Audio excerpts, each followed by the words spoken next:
நான் ரிக்ஷா ஓட்டுறேன். என் பிள்ளைய ரொம்ப கஷ்டப்பட்டு படிக்க வச்சேன். பெண் குழந்தை ரொம்ப கஷ்டப்பட்டு படிக்க வச்சேன். இப்ப இந்த காலேஜ்ல சேர்த்துட்டேன். 16 ரூபா ஃபீஸ் கேட்கறாங்க. 2 நாள்ல கட்ட சொல்றாங்க.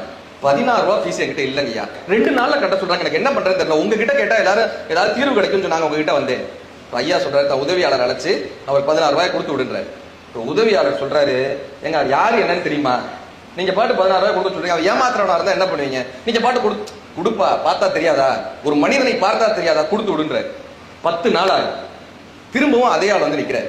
அதே இடத்துல வந்து நிக்கிறார். இந்த உதவியாளர் போய் ஐயா கிட்ட சொல்றாங்க, நான் தான் சொன்னேன்ல, அவன் ஏமாத்துறவன் நான் சொன்னேன்ல, இன்னைக்கு பாருங்க வேற ஏதாவது காரணம் சொல்லிட்டு வந்து நிப்பான் பாருங்க, அவனை கூப்பிடுன்ற.